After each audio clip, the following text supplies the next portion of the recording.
Ah, já viu? Entendeu? Depois no final a gente distribui para que não haja cola. Bom.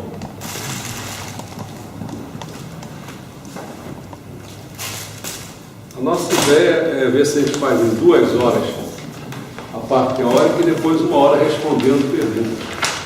Essa que é a ideia, né? Não é muito minha praia ficar lendo, eu prefiro responder pergunta, mas vamos fazer assim, que é para poder, que é um tema que se a pessoa às vezes pensa que sabe, mas às vezes desconhece. A gente tem que começar a definir, dar umas bases, entendeu? Isso eu não estou nem pensando seriamente, que eu comecei a pensar, devo fazer uma história do judaísmo, se eu fizer isso aí vai complicar mais. Então, mas de qualquer maneira, essa série, que chama série Divulgando o Meixo Sama, né, que vocês podem ver aqui, já tem 3 dessa série, né? O primeiro foi personalidade, maior personalidade da história. O segundo foi sobre Touriço do controle da natalidade. O terceiro é exatamente esse aqui, né? Da faculdade messiânica, da cultura paradisíaca. E o quarto, então, vai ser sobre os judeus. Essa série é um conjunto de artigos objetivando fazer conhecido o maior número de pessoas o Messias Meixo Sama, a fim de contribuir para a salvação da humanidade e da construção do paraíso na Terra. Essa que é a ideia. Então, esse tema, ele compreende, além da introdução, vou fazer uma introdução, vai compreender 3 partes. A primeira parte é sobre a face da perseguição injusta. Aí a outra face da perseguição, feito não tem uma face da doença, tem outra face da doença, nós vamos ver essa perseguição como é que é? Vamos ver uma face que seria a face da perseguição injusta e a outra face da perseguição. E a terceira parte é dar uma visão do Messias Meixo Sama. Tá? Sobre o tema, né? Sobre o tema. Introdução. A introdução consiste de visão de religiões sobre os judeus, panorama de personalidades sobre os judeus mas quem são os judeus? Então, o primeiro ponto é visão de religiões sobre os judeus. Há religiões com presença no Brasil e que expressam suas opiniões sobre os judeus, elas são raras. Além do judaísmo, é claro, nós temos, destacando assim, o cristianismo, o islamismo, o espiritismo e o messianismo. Vamos iniciar então com o próprio judaísmo. Abraão foi o primeiro dos patriarcas bíblicos e fundador do monoteísmo dos hebreus. Ele é citado no livro do Gênesis como da 9ª geração de Sem, o qual foi um dos filhos do patriarca Noé, que tinha sobrevivido às águas do dilúvio. Tá? Então você vê, tem Noé, a 9ª geração é que vai ser Sem. E daí vai ter o nome de Semita. Tá? Mas depois é que vai ser um patriarca, que vai ser Abraão. Hebreu, o que é hebreu? Hebreu é um termo utilizado a partir do período romano para se referir aos judeus, um grupo étnico e religioso de ascendência hebraica. Acredita-se que originalmente os hebreus chamavam-se a si mesmos de israelitas. Os judeus mesmo, num certo sentido, porque tem 2 sentidos, depois na hora de definir eu vou dizer, mas tem um certo sentido, que eles são descendentes de Isaac, que é filho de Abraão com Sara. Isso é importantíssimo gravar isso. Que vai ter o Isaac e vai ter o Ismael. Aí é que vai estar a confusão, as origens. Né? Então os judeus são descendentes de Isaac, filho de Abraão com Sara, que é o prometido que herdaria as promessas feitas por Deus ao seu pai. Então Isaac foi o segundo patriarca. Os árabes são descendentes de Ismael, Olha só, você vê, judeus descendentes. Também filho de Abraão, só que com a escrava Agar. Como resultado da animosidade entre os dois filhos, Sara disse para Abraão mandar embora Agar e Ismael. Isto causou no coração de Ismael ainda mais contenta contra Isaac. A confusão já se instalou aí. Moisés é o profeta mais importante do judaísmo. De acordo com a Bíblia e a tradição judaico-cristã, ele realizou diversos prodígios após uma manifestação ou aparição divina. Ele libertou o povo judeu da escravidão no Antigo Egito. Você vê, os judeus estão aqui, daqui a pouco eles são escravizados no Egito. Estou fazendo assim, para vocês, não sei se seria ao contrário, talvez fosse ao contrário. Aqui foi para o Egito. E foi escravizado ali. Então Moisés foi um libertador. Aí vocês vão ver com a ideia de chamar de Páscoa. Páscoa é uma área que liberta, que volta para a terra prometida, entendeu? Essa é a Páscoa dos judeus. Bom, libertou o povo judeu da escravidão no Antigo Egito, tendo instituído a Páscoa judaica. Depois guiou seu povo através de um êxodo pelo deserto durante 40 anos, que se iniciou através da famosa passagem que abre o Mar Vermelho para possibilitar a travessia segura dos judeus. Recebeu no alto do Monte Sinai as tábuas da lei de Deus, contendo os 10 mandamentos. Tudo bem. A lei judaica ortodoxa considera judeu todo aquele que nasceu de mãe judia ou se converteu de acordo com essa mesma lei, segundo o judaísmo rabínico. O que quer dizer isso? A gente tem que olhar que houve uma leva de profetas e teve um momento que parou. Foi o último, foram 3 últimos. Depois começaram a ver os mestres e vieram os rabinos. Que aí são aquelas pessoas que começam a interpretar a Torá, certo? Então era isso, ou mãe judia, ou então através das leis, né, segundo o juízo do judaísmo rabínico. Algumas ramificações, como o reformismo e o reconstrucionismo, aceitam também a linhagem patrilinear, quer dizer, pelo lado do pai. Alguns, mas esse aqui, reformistas, reconstrucionistas, e é uma série de coisas, mas não pode falar muito de cada coisa, mas teria que entender qual seria esse, tem reformistas, muito pela Alemanha, depois os outros foram mais conservadores pela América do Norte, mas vai ter que estar muito na história. Mas isso aí, essa linhagem patrilinear, desde que o filho tenha sido criado e educado em meio judaico. Um judeu que deixa de praticar o judaísmo se transforma num judeu não praticante, continua a ser considerado um judeu. Um judeu que não aceita os princípios de fé judaico, se torna agnóstico ou ateu, também continua a ser considerado judeu. No entanto, se um judeu se converte a outra religião, ou ainda que se afirme judeu messiânico, por exemplo, que defende Jesus como Messias, geralmente é visto como que perdido o lugar como membro da comunidade judaica tradicional e transforma-se num apóstolo. Esta pessoa, caso pretende retornar ao judaísmo, não precisa se converter, de acordo com a maior personalidade das autoridades e leis judaicas, mas tem que abjurar das antigas práticas relativas à outra fé.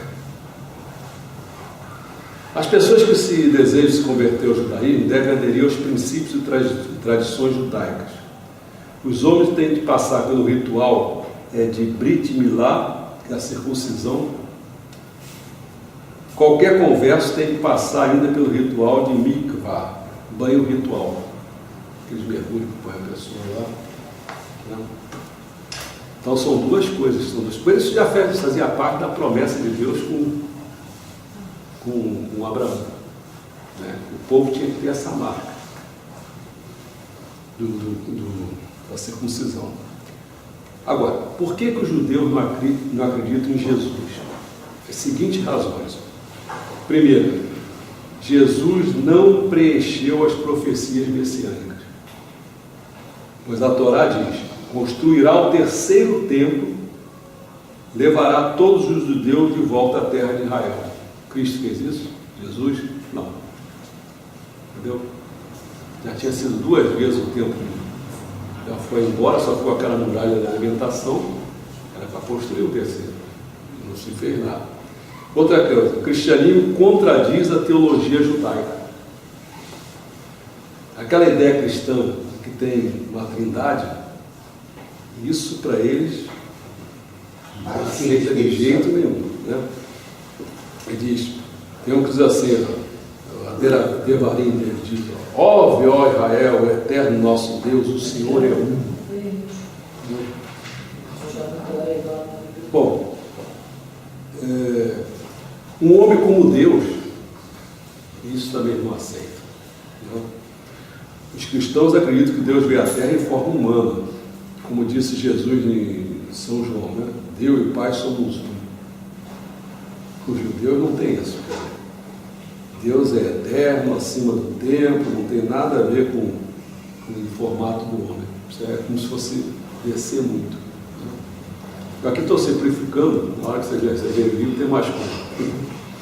Um intermediário para a oração, isso também não dá.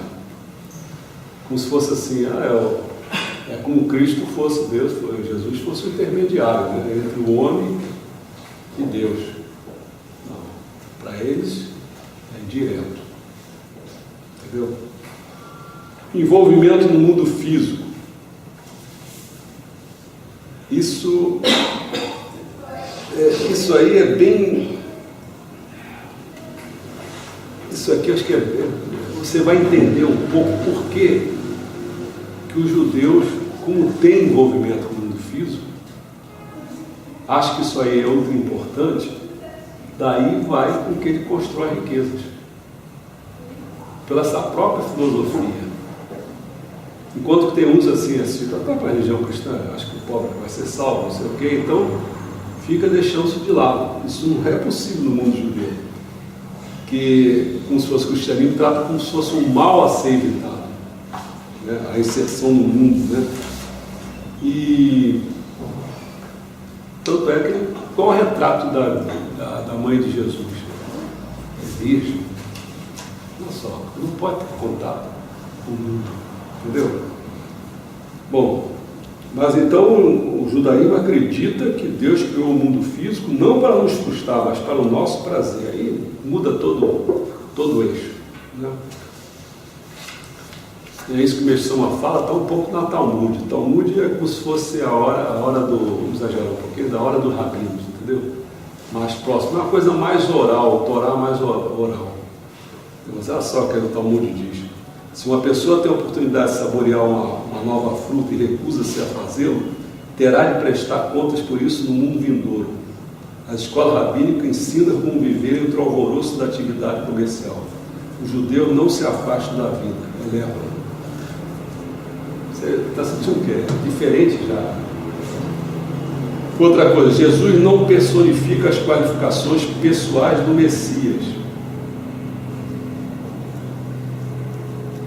Por que razão? Primeiro, que ele era não era um profeta, né? Porque a morte dos 3 últimos profetas foram esses nomes aqui, Chagás, Echariá e Malachi. Jesus só apareceu na cena 350 anos após esses 3, quer dizer, já tinha encerrado. Então, como é que ele? Nem profeta ele é. Né? Segundo, ele também não é descendente de Davi. Nem podia ser, acabamos de falar se a virgem era Maria era virgem. Né? Como é que é ser descendente? Observância da Torá. O Messias levará ao povo judeu a completa observância da Torá. E no decorrer de todo o Novo Testamento, Jesus contradiz a Torá e declara que seus mandamentos não se aplicam mais, como se tivesse. Então, outra coisa, a crença judaica é baseada na revelação nacional, não é uma conversa com uma pessoa, né? É uma conversa com uma nação. Isso aí eu acho que não tem nenhuma outra religião, das 15 mil religiões existentes, não tem uma que se aproxime da característica da religião judaica. A conversa de Deus é com a nação. Bom, apresentada assim a visão do judaísmo sobre os judeus, vamos apontar alguns pontos de vista, né, sobre o cristianismo, como eu falei, o islamismo e o espiritismo. O messianismo nós vamos deixar para a terceira parte, né? Bom,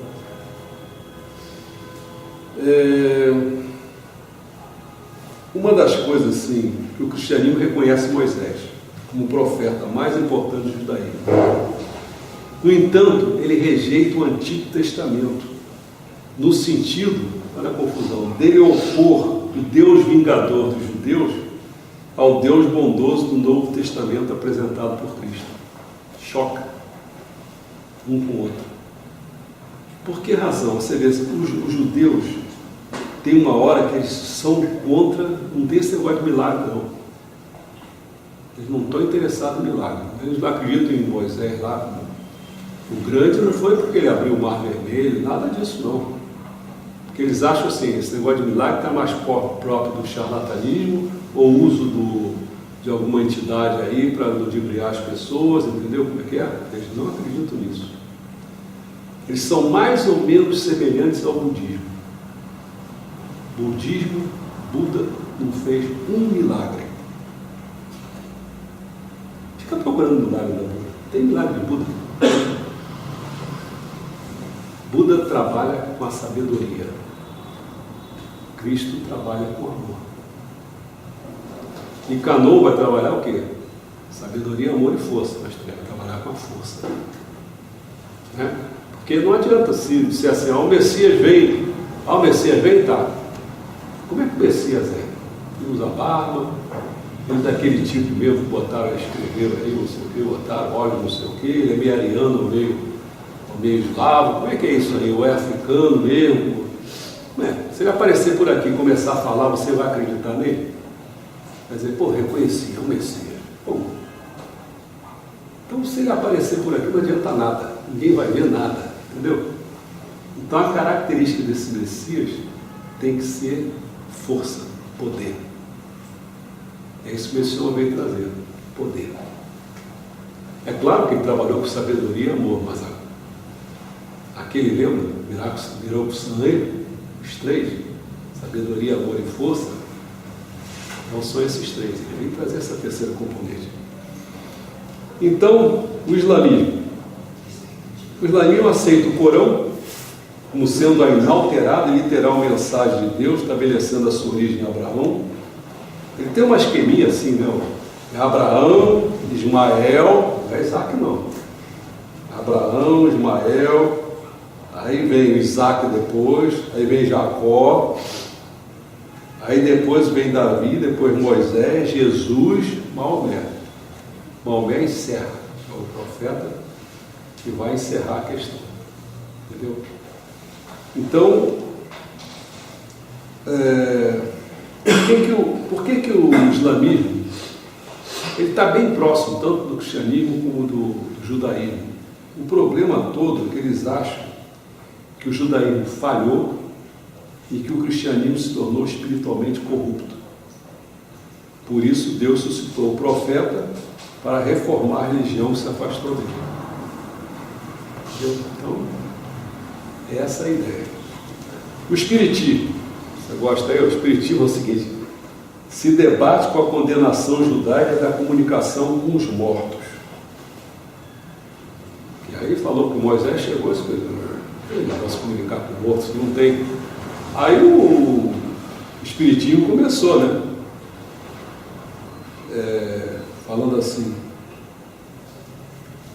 os que condenam tal prática é a palavra de Moisés no Velho Testamento. Porém, se as leis civis de Moisés utilizadas para o controle do povo judeu como a condenação da comunicação com os espíritos deve ser obedecida na atualidade, então por que não se deve também apedrejar adúlteras ou cortar as mãos dos ladrões como tais leis exigem? Está vendo aquela lei porque só vai fazer, não pode ter comunicação com os mortos. Ele até argumenta assim, bom, se não pode ter comunicação com mortos é porque existe. Senão você não podia proibir. Bom, por outro lado, há no Velho Testamento, no Novo Testamento, inúmeras citações de claras situações onde se praticava a vocação dos Espíritos. Agora vamos dar um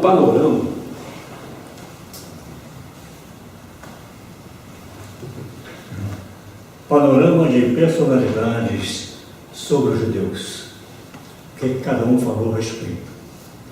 Freud, Sigmund Freud, médico, neurologista, criador da psicanálise.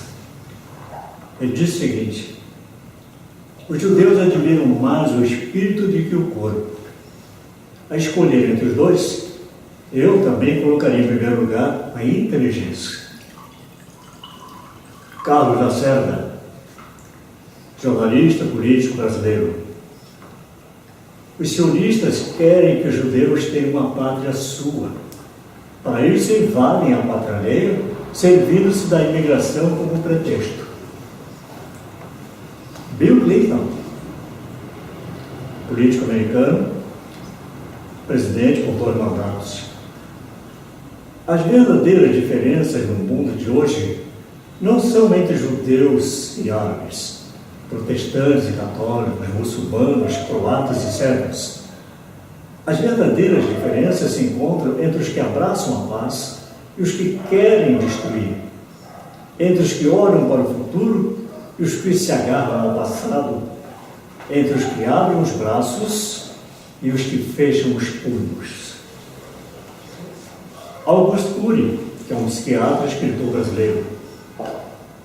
Acima de sermos negros, brancos, árabes, judeus, americanos, nós somos uma única espécie. Quem almeja ver dias felizes precisa aprender a amar a sua espécie. Se você amar profundamente a espécie humana, estará contribuindo para provocar a maior revolução social da história. Lu de Olivier é um especialista em psicopedagogia, psicoterapia, arteterapia e precursora da multiterapia. É também dramaturga, contista, romancista e poetisa. Ela diz o seguinte: o Criador não ordena que todos se tornem judeus, ou cristãos, ou cabalistas, ou seja o que for. Ele ordena que todos se transformem em justos, que conheçam, que entendam e sigam sua verdadeira lei e seus verdadeiros mandamentos. Simples assim. Paulo H.H. O nosso país só triunfará quando judeus, homossexuais, negros, ciganos, imigrantes, deficientes físicos e mentais forem eliminados. Gil Nunes: ser cristão é amar os judeus, os muçulmanos e todos os outros povos, pois Deus amou-nos a todos e continua amando a todos. Edgar Giroldo: a semente de Abraão carregava o testemunho de domínio da nação judaica em afirmar que todos os povos seriam abençoados. Daí, Hitler provocou o extermínio de todos os judeus. Megaldo Wellington, ele tem só 25 anos. Sejamos ateus, teístas, cristãos, católicos, espíritas, judeus, umbandistas e tantos outros. Independente de nossas crenças ou não crenças, sejamos primeiramente humanos. Raimundo Flamel: primeiro os egípcios perseguiram os judeus. Depois os judeus e os romanos perseguiram os cristãos. Romanos converteram-se ao cristianismo e logo depois cristãos perseguiram os muçulmanos. Hoje, muçulmanos e cristãos perseguem homossexuais e ateus. Quem sabe na próxima todos nós seremos perseguidos por seres de outro planeta. Audrey Cohen: eu estive pensando sobre as guerras entre árabes e judeus através dos tempos. Guerra de Suez, dos 6 dias, de Yom Kippur, etc. Todas foram horríveis, os resultados foram devastadores. Mas por mais que eu estude todos esses conflitos, continuo achando que não foram tão devastadores contra os estragos que você fez no meu coração. Escars. Há apenas dois caminhos, um que vai até os gregos, outro que vai até os judeus. Embora haja os atalhos indianos, iranianos, africanos e outros, todos dão nos primeiros. Tiago Kokimoto. O islamismo nasceu e vive há algumas décadas sua fase bárbara e grosseira, perseguindo, torturando, matando quem não segue os princípios da sua religião. Eu não os culpo. Judeus, católicos e protestantes fizeram o mesmo nos seus dias bárbaros e grosseiros. Bom, agora então, quem são os judeus? Originalmente, a palavra judeus era usada para designar aos filhos de Judá, que era o filho de Jacó, que é o filho de Isaac, que era o terceiro patriarca bíblico, também conhecido como Israel. Então, esse Jacó, depois de Jacó, era o terceiro, posteriormente ele foi designado aos nascidos na Judéia. Depois da libertação do cativeiro da Babilônia, os hebreus começaram a ser chamados de judeus. O primeiro registro vocal em português foi no ano de 1018.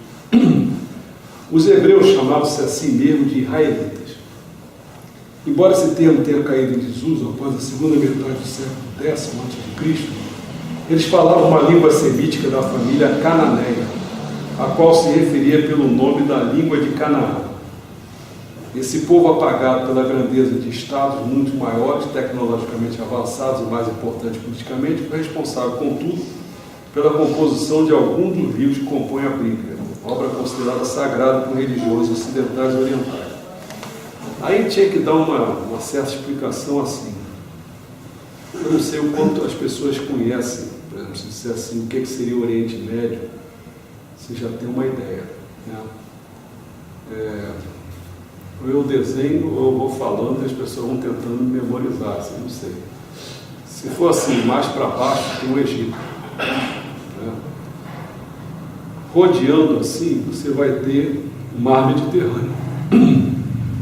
Né? Então, um pouco lá em cima, você tem o Líbano, você tem a Síria, você daqui a pouco, fechando para cá, você tem a Jordânia, e aí você... O que está nesse meio? Esse meião aí é que era o chamado Canaã. Né? É aonde que, mais tarde, chamado de Palestina, agora Israel misturado. Quem está mais próximo do Egito é aquele atrito lá do Cisjordânia para o lado da Jordânia, né? E para o lado daqui é o faixa de Gaza. Entendeu? Então cada um tem, aqui tem o Ramos, lá em cima do livro tem a Hezbollah. Então, porque eu teria que falar assim, são vários conflitos, esses conflitos todos vão surgindo e vão sendo empurrados e vai surgindo de cada mundo árabe. Né? Que aí começa a ter que envolver um pouco de história, vamos ficar por aí assim, mais ou menos, só para ter uma ideia que quando está falando de Canaã é ali. E quando ele está falando desse descendente de Sem, os semitas, e aí são vários, caldeus, alcírios, os hebreus, os árabes, né? Quer dizer, então tem um monte de gente aí que é descendente disso. Pela língua, tem um monte de gente, entendeu? Agora é claro, quando eu falei aqui que eu vim pela Jordânia, tem o Egito aqui, aí abre aqui o Mar Vermelho e começa a ter para aquele lado tudo, a Arábia Saudita, aí tem aquela chamada Península Arábica. Certo? Então, se quisesse falar assim, a grosso modo, que não é verdade, é como se fosse assim: nesse Canaã é que esteve os hebreus, ou seja, teve o Israel. Não é muito verdade, mas. E os árabes estariam nas penínsulas arábicas. Mas não é, porque está envolvido, muito misturado, esse negócio todo. Bom, o nome hebreu vem do hebraico chamado Ivri, que significa descendente de Eber. Eber, ele está na 4ª geração. Você quer ver? O livro de Gênesis, capítulo 10, a partir do versículo 21, diz que Noé gerou a Sem. Lembra do Sem, do semita? Este gerou a Faxar, que gerou Salá, que gerou Éber. Não, Éber foi o quarto. Agora quando você vai, este gerou a Pelé, que gerou Reu, que gerou Seru, que gerou Naô, que gerou Tera, que então que gerou Abraão. Então você vê que Abraão é o nono dessa geração. Mas aí você pode começar a ver quem é Israel, quem são os judeus, melhor falando. Ou você pode olhar por essa aqui, vindo de Noé, quando você chega em Éber, muita gente diz que foi a partir daí que se criou os judeus. Ou então você tem que vir mais para cá, para chegar no Abraão, até chegar no Isaac e Ismael, para chegar no Jacó. Então Jacó é que foi chamado de Israel, tal. Então você tem duas maneiras de ver, ou aqui, mais antigona, ou essa aqui, mais moderninha, né? Bom, por um lado, então, no entanto, essa pergunta, o problema agora vai gerar o seguinte, é que as pessoas, a etnia, a religião judaica, né, vamos ler, melhor que senão vamos ler. Por um lado, dizer que quem são judeus é aparentemente uma resposta simples. Qual seja, judeus são membros do grupo étnico e religioso originado nas tribos de Israel, dos 12 filhos de Jacó, ou hebreus do Antigo Oriente descendentes de Éber. Isso mais ou menos o que eu falei, né? A etnia e a religião judaica são fortemente interrelacionadas. Agora nós estamos misturando com duas coisas: etnia e religião, né? Você não pode dizer, na maioria dos povos você fica com dificuldade de você dizer que tem uma raça e tem uma religião atrelada àquela raça e não sai, né? Isso é que garantiu muito essa permanência dos judeus, mesmo diante da diáspora, quer dizer, diante das vai embora, eles foram embora, mas essa coisa fica, tem um negócio de raça misturada com a religião. Embora isso seja assim, mas tem isso, mas quando você vai verificar mesmo, não existe. Olha só, aparentemente tem, mas não tem, né? Mas vamos lá, vamos devagar. E assim ocorre com as pessoas convertidas para o judaísmo serem incluídas no povo judeu, e judeu convertido para outras religiões serem excluídos do povo judeu durante séculos. No entanto, esta pergunta tem gerado um debate político, social e religioso entre os diversos grupos judaicos sobre quem pode ser considerado como tal, ou seja, como judeu. O povo judeu, ou seja, etnia judaica, não pode atualmente ser reduzido com base em semelhança cultural, ou seja, nação, nem biológica, que é racial. Nem uma coisa nem outra. Porque ultrapassa seus limites conceituais aceitos. Reduzi-lo a qualquer um desses pontos seria mero reducionismo, pois ele é, na verdade, uma miscelânea dos dois, dando espaço a várias interpretações que é ser judeu, e especialmente quem é judeu. Interpretações essas que dependem desde qual é a sua tradição religiosa. Você fala de tradição religiosa? Nossa Senhora! Ó, eu ainda falei algumas aqui, ó. Tem a ortodoxa, tem a conservadora, tem as reformistas. De quem você está falando? Até o espaço geográfico, onde se encontram os sefaraditas, ditas, são pessoas vinculadas a Portugal e Espanha. Enquanto tem os persas, tem os norte-africanos, indianos. Quem é judeu, afinal de contas? Entendeu? Nem racial, nem religiosa. No que se refere à raça, vamos ver de cada um. Ou seja, os fatores morfológicos. Você diz assim, não, tem uma característica própria. Que tem característica própria, tem coisa nenhuma, quer dizer, ele é heterogêneo completamente, né? Você compara o judeu de Roterdã, rubicundo, robusto, grandalhão, ao seu correligionário da Tessalônica, olhos brilhantes no meio de um rosto doentio, com um físico só é pele e osso. Entendeu? Como é que você vai dizer, é essa raça? Não tem raça nenhuma. Eles se misturaram tanto, que na medida que eles foram Tem um caso aqui que eu conto, não sei se é aqui, mas foi que tem aquele tipo rápido das Sabinas. O pessoal alemão pegou essa uma comunidade judaica, arrastou as mulheres todas, fizeram filhos nelas, como ela era mãe judia, pronto. Aqueles caras viraram judeu. Aí, como que, cara? Olha, o alemão, que é da raça ariana, misturou com aquilo e deu os judeus. Então, no que tange à cultura, ou seja, nacionalidade, afiliação tribal, religião, a língua, as tradições, o judaísmo guia seus aderentes em ambos os hábitos e fé. E foi chamado não somente de religião, mas também de um estilo de vida. E assim fazendo difícil traçar uma clara diferença entre o judaísmo, cultura judaica e identidade judaica. Que tem horas que você nota realmente que é simplesmente um estilo de vida. Não tem nada, porque você vai comer carne, se você botar um solidel, porque, entendeu? É um estilo de vida, como a gente pode ter o nosso. Aí o pessoal vai... Alguns vão conservando aquilo, vão sendo o quê? Os ortodoxos. Mas em compensação, daqui a pouco entra o reformista. E o reformista bagunça mesmo. Daqui a pouco eles não acreditam nada de povo, eles acreditam no Estado judeu. Nada disso, não. Quem é judeu? É como se fosse quem é brasileiro. Quem nasceu no Brasil, pô. Olha que bagunça. Acaba com aquela coisa toda. Bom, vamos dar um exemplo da Espanha e Portugal, você fala título, né? Que aí você vai lá e tentar olhar o sangue das pessoas para ver isso aí, senão está tudo misturado. Né? Bom, no que tange à cultura,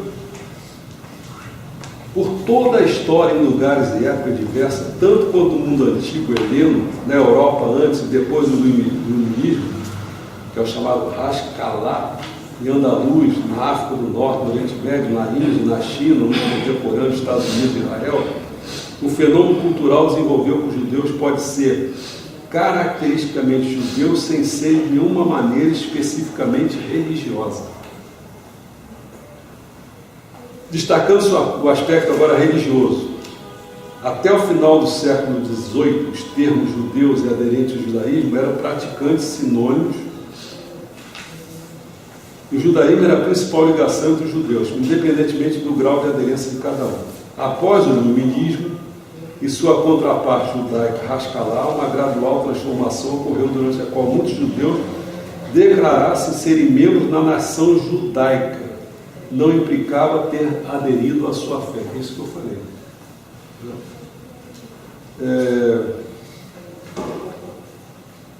Vamos ver se eu posso... Bom, a minha pergunta constante, quem é o judeu? E aí foi aquilo que eu disse, né? Você ou é de mãe judia, né? Ou então pode ser até de um pai judeu. Vamos entrar nesse outro assunto.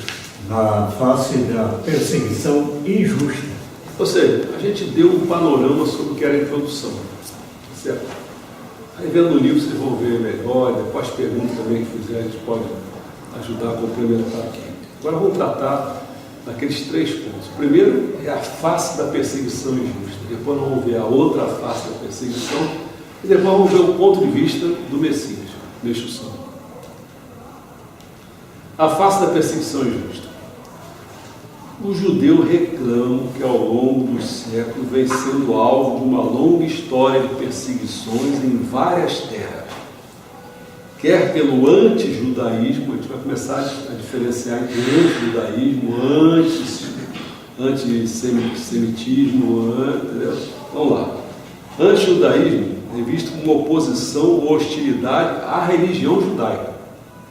Vamos falar então anti-judaísmo, está se falando à religião judaica. Agora, quando você falar o antissemitismo, você está falando o repúdio à raça judaica.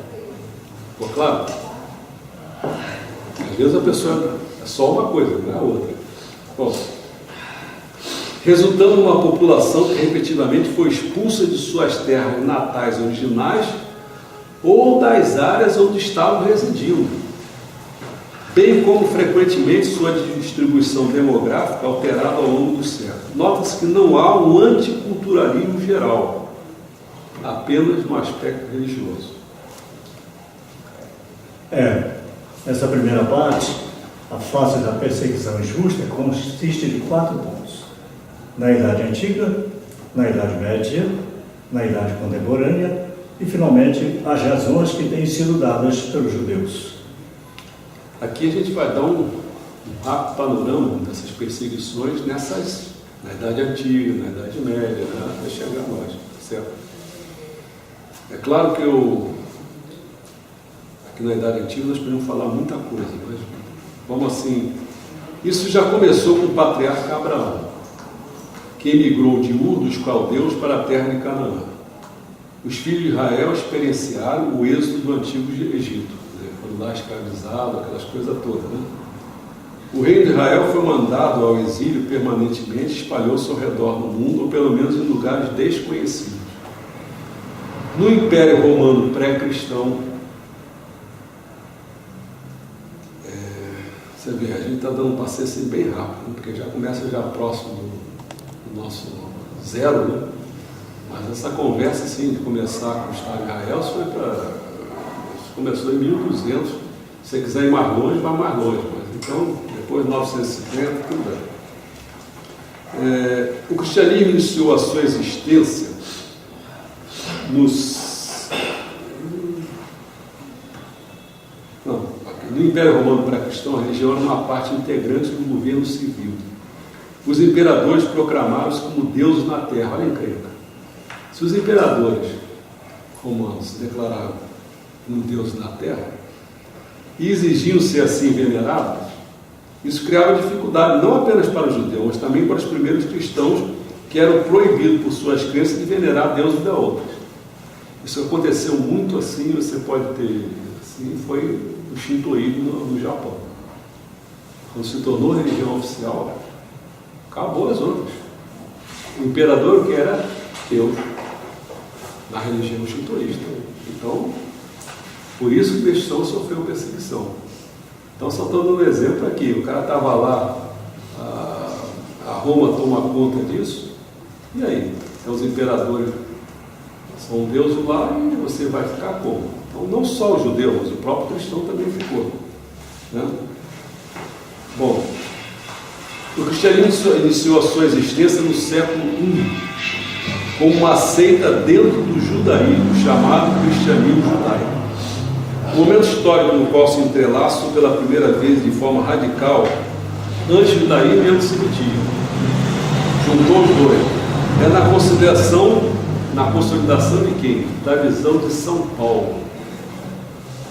Em São Paulo, ele foi perseguido, ele perseguia, ele teve se fosse um raio em cima dele e tal, ele se converteu, e a grande pregação de São Paulo é em cima dos gentios, não em cima dos judeus. Então, São Paulo, nessa visão, ele vai ficar falando para o gentio, mas vai atacar os judeus. Porque você tem que imaginar o seguinte: o que representa para um cristão ter sido morto, crucificado pelos judeus?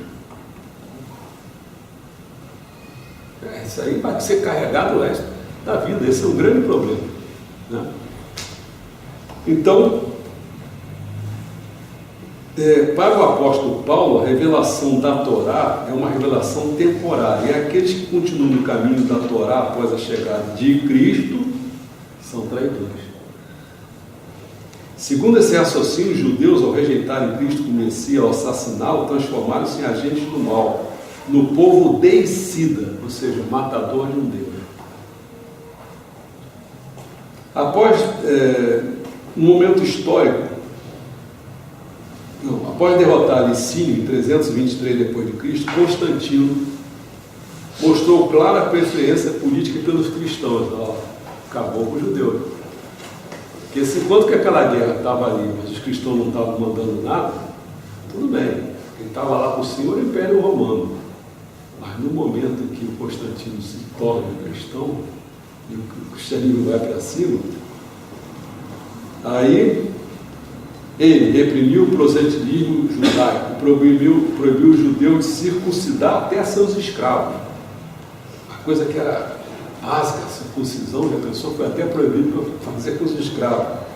Os judeus foram impedidos de entrar em Jerusalém, exceto no dia do aniversário da destruição do segundo templo, e somente depois de pagar um imposto especial. Ele também promulgou uma lei que condenava à morte na fogueira os judeus que perseguiam os seus apóstolos por apedrejamento. O cristianismo se tornou a religião oficial do Império Romano.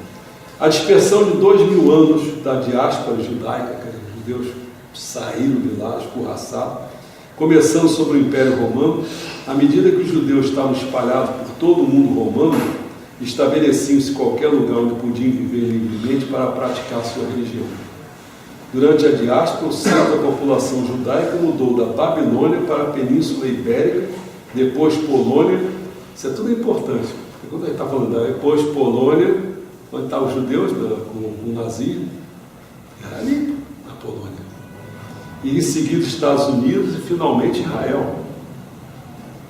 Então, assim, tentando dar um grosso modo, né, para entender, quer dizer,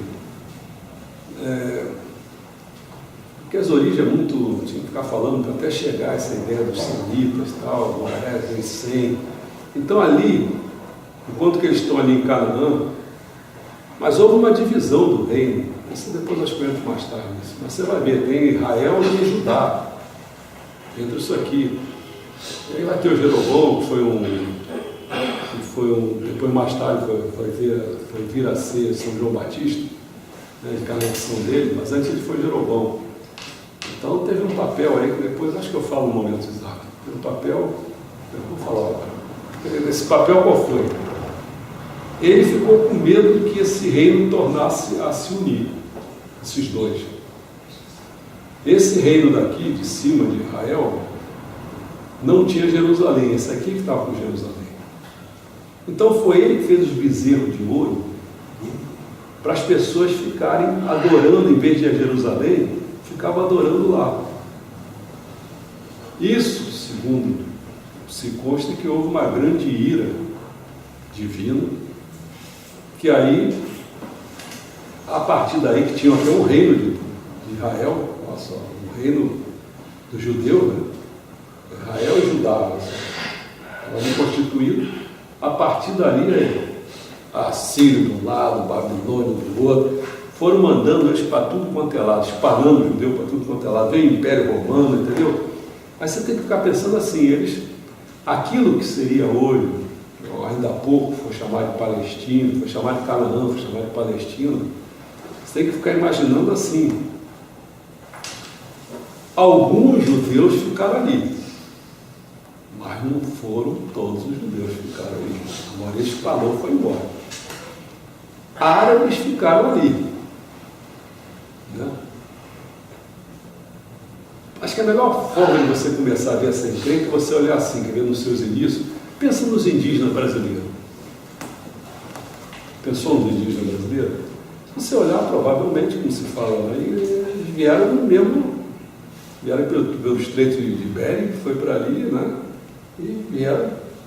Agora, uns foram descendo mais, outros foram descendo para o lado, outros foram não sei o quê. Daqui a pouco passa tempo, eles começam a se guerrear por causa de território, por causa de outra coisa qualquer, não é assim? Então você tem que pensar, não tem Estado, não tem nada disso, são tribos, entendeu? Então essa brigalhada lá naquela ocasião era de tribos. Mas alguma coisa ficou, que foi nessas origens, olha que coisa boa, ou ser de Ismael ou ser de Isaac. E essas pequenas coisas, se você faz circuncisão, se você não faz, olha aqui, né? Até eu pego os escravos deles e vai circuncidar também. Quer dizer, por quê? Quer dar uma marca no cara, quem pegar o boi dele, agora é o meu boi, aí fica com a marca lá dele, é meu agora, eu pertenço, entendeu? Então nesse mundo bobo, você tem que entender por que essas coisas acontecem, as brigas se veem. Aí você vai dizer, isso já faz muito tempo. Não faz não. Eu me lembro quando alguém queria namorar, ou eu namorar num bairro, ou alguém namorar num bairro que eu morava, Era incrível. Quem é mais velho sabe disso. Quem não é, não vai entender isso, mas quem é, sabe disso. Ah, vai namorar o quê? Ah, vai entrar aqui para namorar só. Então você vê essas bobeira que existe, aí você tem que explicar essas coisas que ele está falando aqui, você ficar prestando atenção, isso aí, estou entendendo. Está entendendo essa bobagem. E aí fica, e se brigam, se sangram, se matam, e o que é que vai acontecer? Reencarnam, às vezes está morando longe e tal, mas não adianta, vem cá, voltar para aquela igreja, tem que resolver aquilo. Aí fica ali naquele. Sempre alguém quando mata alguém no Nordeste, tem esse negócio, uma família mata o outro, aquilo ali volta de novo, encarnações todas, volta para aquela. Nossa Senhora! Né? Bom, mas aí eu não quero que eu comece a falar de improviso, não. Aí vem para a Idade Média. Aí, destaca os canônicos adotados no Concílio Latrão de 1215, que confirmava a condenação dos judeus à servidão perpétua. Servidão perpétua. Proibiu sua integração na sociedade, com o objetivo de impedir a contaminação dos cristãos. Obrigava o uso de signos de diferenciação nas vestes. 1215. Se o nazista vai fazer aquilo depois, você vê, olha, o povo não tem um cargo, né? Os excluíam, impediam o acesso dos judeus aos cargos administrativos e os excluíam da agricultura e das corporações. Essas medidas enraizaram na população um ódio milenar baseado numa ideologia demonizadora que culpou os judeus e o judaísmo pela morte de Cristo. Pegaram mesmo. Muitas expulsões durante a Idade Média e o Iluminismo da Europa. Só para dar um quadro. Em 1290 foram 16 mil judeus foram expulsos da Inglaterra. Em 1396, 100 mil da França. Em 1367, eles foram expulsos da Hungria.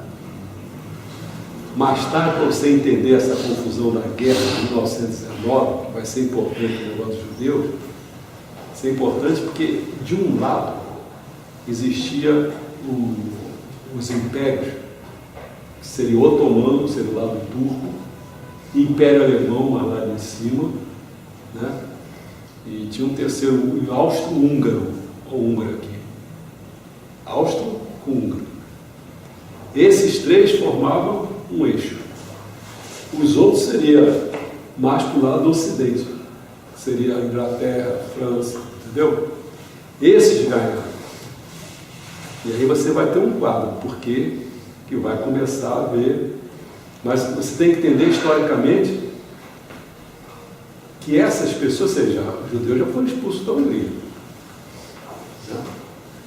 Os judeus vão ganhar a guarida em cima de quê? Da Inglaterra, para formar o Estado de Israel. Entendeu como é que é? É esse jogo todo que a gente não pode parar de ver historicamente. Então, bom, os judeus foram expulsos da Áustria, a Áustria-Húngara. Muitos destes se estabeleceram no leste europeu, principalmente nas atuais Polônia, Rússia, Ucrânia e Bielorrússia. Mas pensa depois da guerra, só vou dar uma dica, pensa depois da guerra, que os judeus ficaram um pouquinho sem dinheiro, não sei o quê, quem queria eles? Você pensa que o Hitler dizia assim, quer sair daqui? Sai. Qual país queria receber eles? Sem dinheiro? Você vê aqui para a gente aceitar os haitianos, né? O pessoal não quer aceitar. Certo? Se tivesse todo mundo cheio de dinheiro, eu tenho que começar a pensar como é que foi esse processo. Não, vamos devagar, senão... Com a Inquisição Espanhola, 200 mil judeus sefaratidas, que eu tinha falado que eram judeus lá de Portugal e Espanha, foram expulsos da Espanha em 1492. Em 1496, cerca de 37 mil judeus foram expulsos da Sicília. Os judeus expulsos desses países fugiram para os Países Baixos, para o Império Otomano, para a África do Norte, para o Oriente Médio. Você vê, ficar para lá, para cá, para cá. Eu não sei dizer, porque isso aí vai ser um chute, eu não sei dizer, porque teria que estudar mais.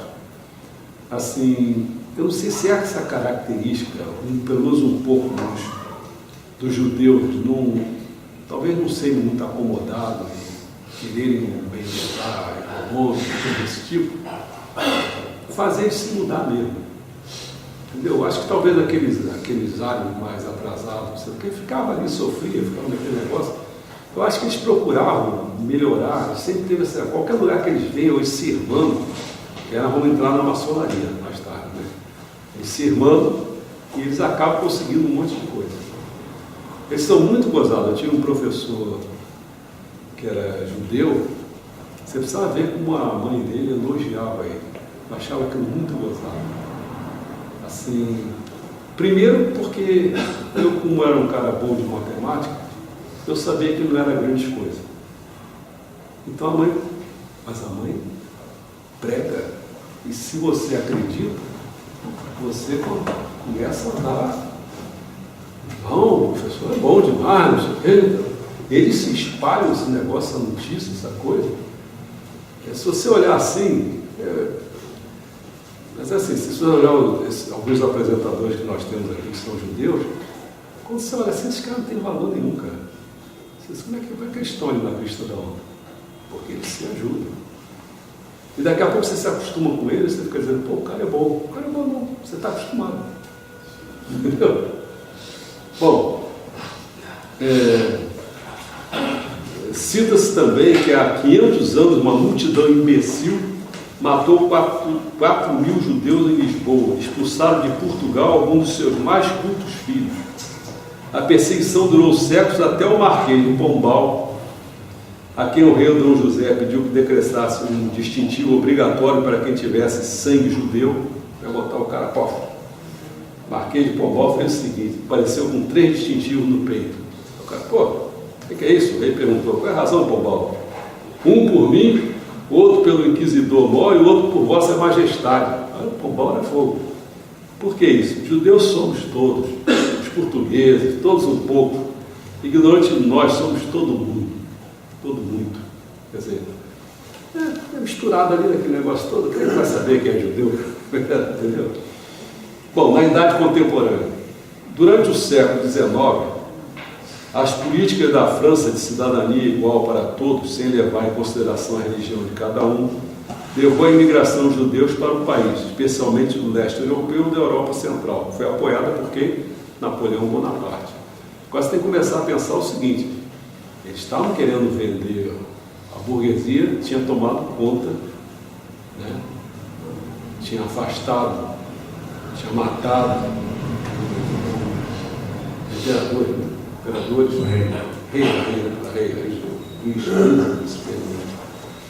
então tinha matado aquele pessoal e estava famoso aquelas coisas, né? Liberdade, igualdade, fraternidade, tinha que vender esse peixe, então trouxeram os judeus para esse bojo, né? Então o termo antissemitismo foi criado no século XIX.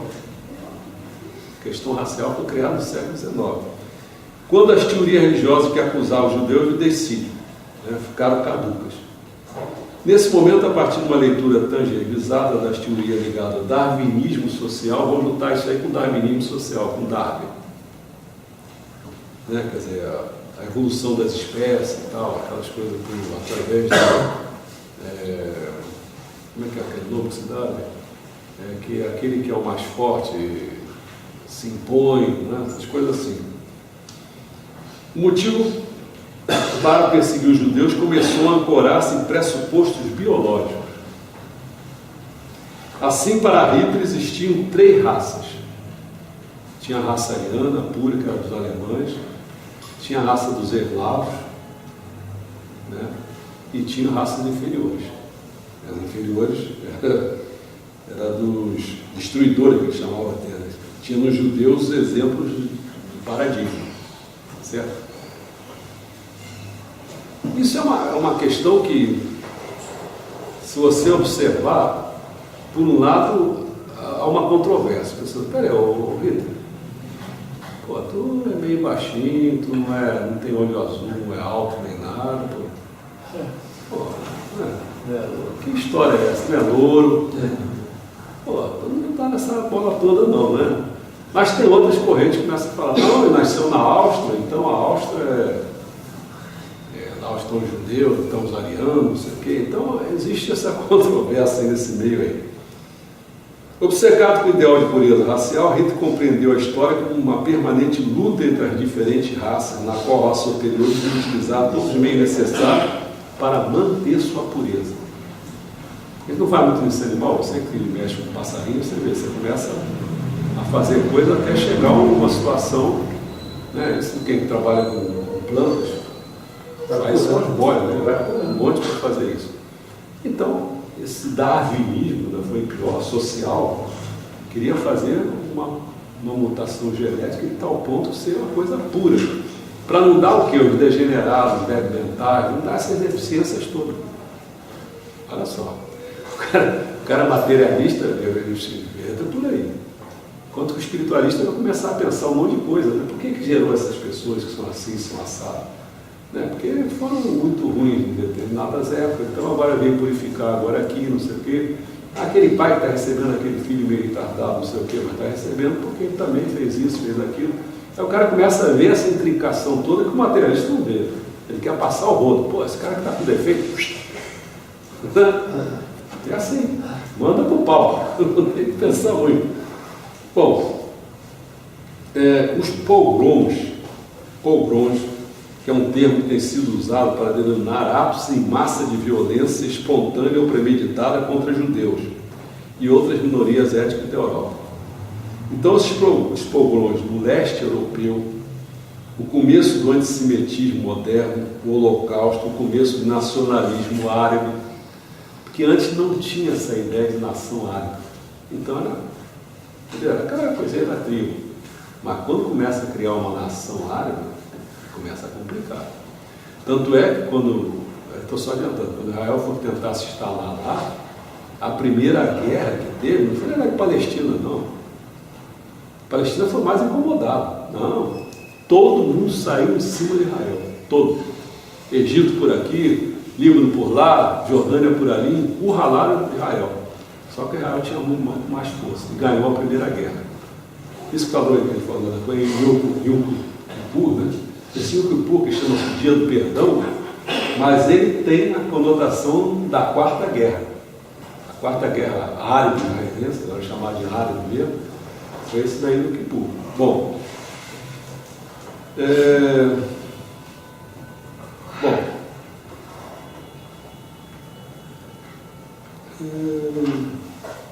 Israel é o único país onde os judeus são a maioria dos cidadãos, isto é, 76,4% da população israelense, ou seja, 5.433 milhões de cidadãos. Atualmente estima-se que existe ao redor do mundo uma população judaica de aproximadamente 13 milhões de pessoas, né? Concentradas principalmente nos Estados Unidos e em Israel. Quer dizer que tem 13 milhões de pessoas ao todo no mundo. Você vê, já aqui tem 5,5 mil na Israel, você tira isso daí, quase 6, né? Você vê quase para metade, na metade até Israel, ou mesmo na metade um pouco, o restante está nos Estados Unidos grosso e espalhado até no Brasil. O começo do Estado de Israel foi marcado pela imigração em massa de sobreviventes do Holocausto e de judeus fugindo de terras árabes. Olha só, como é que você vai dar essa população de Israel? Primeiro, o pessoal fugindo de tudo quanto é lugar, né? Desde o Holocausto até a entrada. Quando começa a querer formar o Estado de Israel, o que você pensa? Judeus e árabes se davam bem, mas aí quando começa naqueles outros países, que uma grande parte foi criada artificialmente, ainda vou saber porquê, mas aí o que acontece? Esse pessoal, você incomodou os palestinos, começou a mandar eles sair daqui, então os judeus que estão lá têm que sair. Então vão sair para onde? Começaram a formar o Estado de Israel, com esse negócio, para lá e para cá.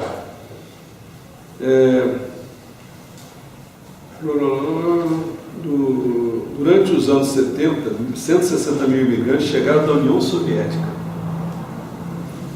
Porque aí você tem que começar a pensar que a União Soviética estava começando a acabar. Né?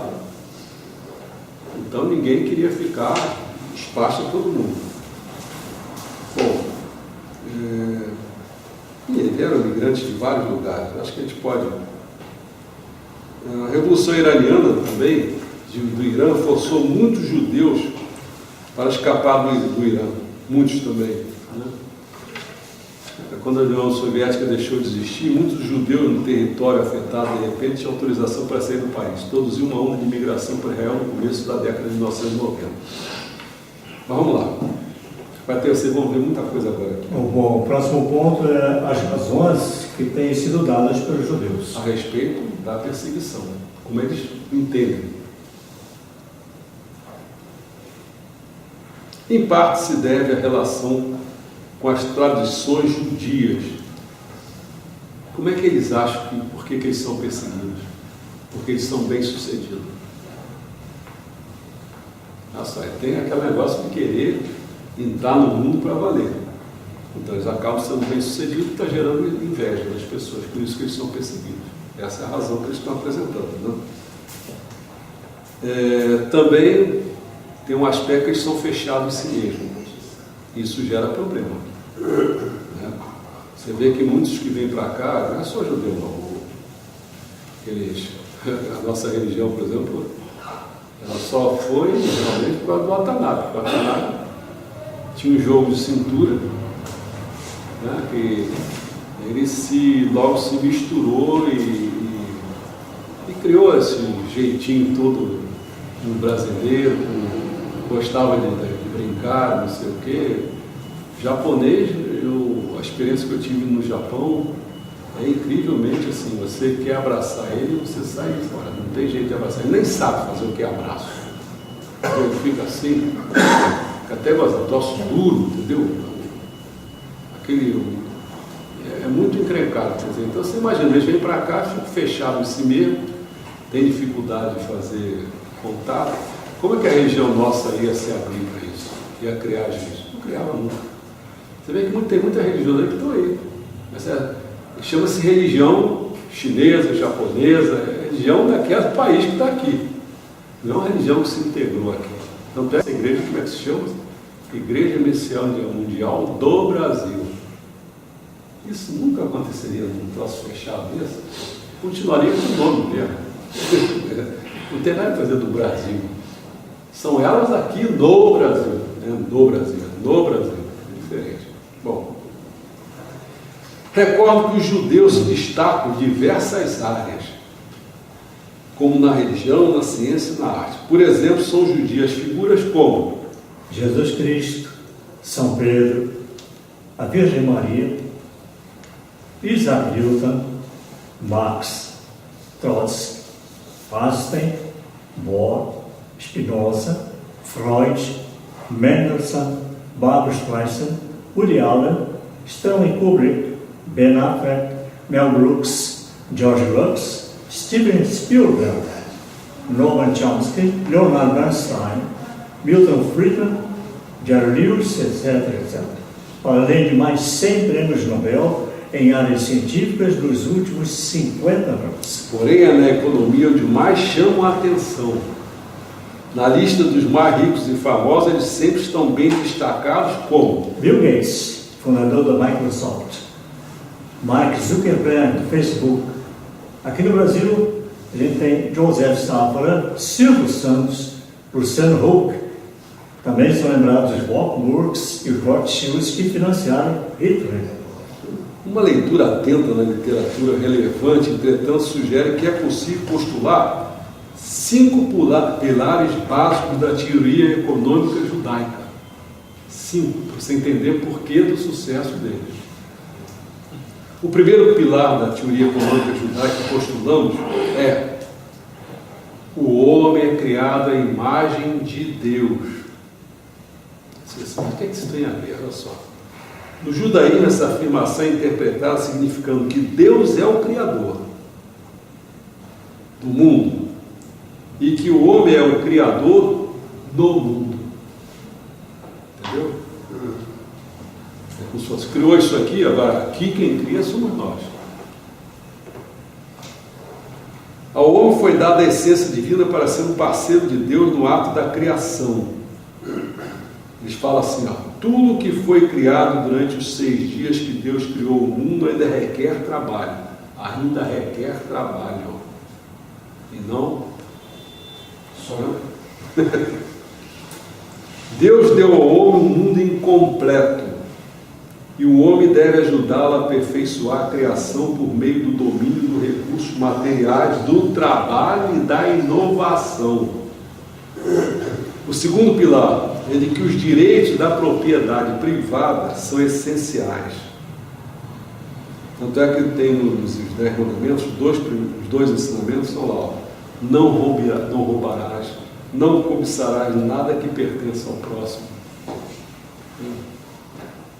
O terceiro pilar é o da acumulação de riqueza como virtude, não como vício. Então, é uma virtude, acumular riqueza. O homem é obrigado a participar do processo criativo, não deve ser desmotivado pela proteção inadequada de propriedade privada e é abençoado quando o resultado do trabalho honesto é a acumulação de riqueza. Eles vão lá para o Torá e começam a mostrar que os patriarcas, Abraão, Isaac e Jacó, dá um detalhe das riquezas que eles tinham. Né? O indivíduo rico é aquele que é bem sucedido em elevar o mundo material a expressar a imagem divina. Expressar a imagem divina com riqueza. Ele fala o seguinte, que, ó, quem quer que tenha no coração que deva se entregar ao estudo da Torá e não trabalhar e ao invés seja sustentado pela caridade, difama o nome do Senhor, avilta a Torá, extingue a luz da fé, causa mal a si mesmo e se retira do mundo que há de vir. Olha só. Olha a ideia. Não é que eles não têm ideia de caridade, assim, vou mostrar aqui que eles têm. Mas não é assim, não. Não é o lulismo, não. Correto agora. Lulismo dá. Não é agora. O quarto pilar nos propõe a obrigação de cuidar dos mais necessitados por doações para a caridade. Mas olha só como é que ele vai ser. O estudo do pensamento econômico feito por Meir Tamari demonstra claramente que a preocupação compassiva pelos pobres é um poderoso tema judaico, como não foi para os gregos nem romanos pré-cristãos, nada disso, ninguém se interessava por isso. Bom, a Torá menciona o mandamento de fazer caridade. Não deves endurecer o coração ou fechar a mão para o seu irmão necessitado. Tudo bem. No entanto, a obrigação de doar, chamar tal, é mais sutil do que isso e não deve ser confundida com a redistribuição de renda. A redistribuição de renda objetiva é reduzir as desigualdades de renda, porque as disparidades de renda são vistas como injustas e imorais. Essa não é uma visão judaica. Isso não. Quer dizer, aquela visão que se tem assim um pouco, quando eles têm essa visão, assim, que eles vão acumulando riqueza e depois fazem fundações, fazem não sei o quê, às vezes não dão nem dinheiro para o filho, quase a herança deles, não sei o quê. Esse tipo de modo de pensar, você vê, não tem problema, você constrói tudo, depois você não fica para você nem para os seus descendentes, não simplesmente, não é isso não. Você pode dar até uma mordomiazinha para o descendente, ter uma a mais ali, mas não vai ser dado tudo para ele não. Né? O quinto pilar é o da ineficiência do governo. Ih, cacete. E dos perigos de concentração de poder. Parece até que, você vê, tem coisas assim dos judeus que são ótimas. Olha só. A Torá repetidamente nos adverte sobre a natureza do má governo e da burocracia. A principal advertência está enumerada no primeiro livro de Samuel, quando os israelitas pedem um rei. Olha só, ele falando. Este é o direito do rei. Tem isso aí, João.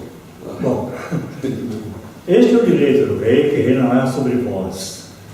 Ele convocará os vossos filhos e os encarregará dos seus carros de guerra e seus cavalos, e os fará correr à frente do seu carro, e os nomeará chefes de 1000 e chefes de 50, e os fará lavrar a terra dele e ceifar sua seara, fabricar suas armas de guerra e as peças de seus carros. Ele tomará as vossas filhas para perfumistas, cozinheiras e padeiras. Tomará os vossos campos, as vossas vinhas, os vossos melhores olivais, e os dará a seus oficiais. Das vossas culturas e das vossas vinhas, ele cobrará o dízimo, que destinará aos seus eunucos e aos seus oficiais.